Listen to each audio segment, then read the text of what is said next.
Assalamualaikum warahmatullahi wabarakatuh. Perkenalkan, nama saya Fadilatul Huda dengan NIM 1911250030. Baiklah, di sini saya akan membahas instrumen penilaian perkembangan agama dan moral anak. Yaitu yang pertama adalah instrumen penilaian dalam pengembangan nilai-nilai keagamaan anak taman kanak-kanak. Seperti kita ketahui, penilaian itu melaksanakan pada proses pembelajaran. Oleh sebab itu, data yang dikumpulkan harus diperoleh dari kegiatan nyata, yang mana yaitu dikerjakan pada anak pada saat melakukan proses pembelajaran. Karakteristik penilaian yang ideal adalah dilaksanakan selama dan sesudah pembelajaran berlangsung.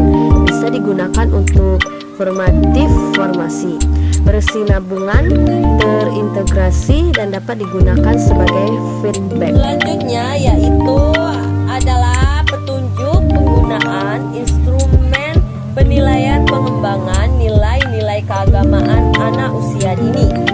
Hal-hal yang dapat dicatat guru sebagai bahan penilaian adalah anak-anak yang belum dapat menyelesaikan tugas dan anak-anak yang dapat menyelesaikan tugas dengan cepat. Kebiasaan anak yang belum sesuai dengan yang diharapkan, dan kejadian-kejadian penting yang terjadi pada hari penulisan pelaporan. Hasil penilaian yang dilaporkan perkembangan anak sebelum uraian program pengembangan untuk laporan secara lisan dapat dilaksanakan dengan bertatap muka dan mengadakan hubungan atau informasi timbal balik antara pihak TK dan orang tua dari si anak. Baik, untuk selanjutnya proses penilaian pada anak usia dini.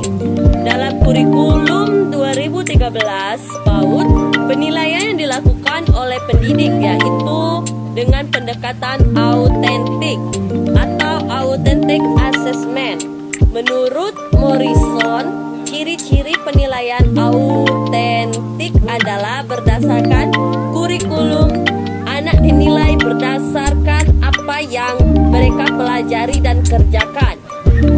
Merupakan proses kerjasama dalam melibatkan anak, guru, dan orang tua, yakni dalam proses penilaian yang kooperatif dan kolaboratif. Tujuannya adalah untuk membuat penilaian yang berpusat pada anak-anak, merupakan bagian dari proses belajar. Menilai yang berkelanjutan sepanjang tahun ajaran, menilai anak dan karya mereka yang sebenarnya dengan menggunakan contoh karya portofolio, formal, jurnal, proyek, dan observasi guru. Mempertimbangkan kebutuhan khusus menyangkut bahasa, budaya, dan kebutuhan khusus lainnya. Menggunakan sejumlah cara yang berbeda untuk menentukan prestasi anak dan apa yang mereka ketahui dan mampu lakukan.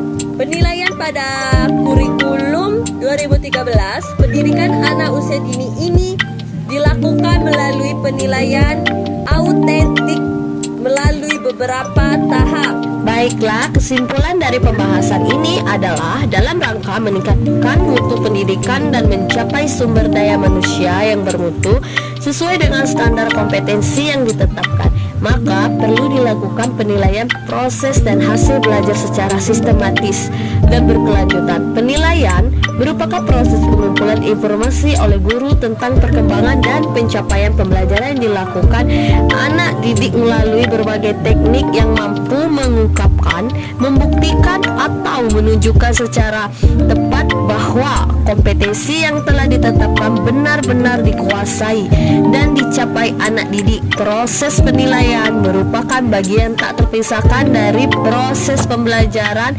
dan bersifat menyeluruh atau holistik yang mencakup mencakup semua aspek perkembangan anak didik, baik aspek sikap, pengetahuan, maupun keterampilan. Oleh karena itu, agar tujuan penilaian tersebut tercapai, guru hendaknya memiliki pengetahuan berbagai metode dan teknik penilaian sehingga memiliki keterampilan memilih dan menggunakan dengan tepat metode dan teknik yang dianggap paling sesuai dengan tujuan dan proses pembelajaran serta pengalaman belajar yang telah ditetapkan. Mungkin itu saja pembahasan yang dapat saya sampaikan. Bila ada kata salah, saya mohon maaf. Saya akhiri. Assalamualaikum warahmatullahi wabarakatuh. Semoga apa yang saya sampaikan bermanfaat. Terima kasih.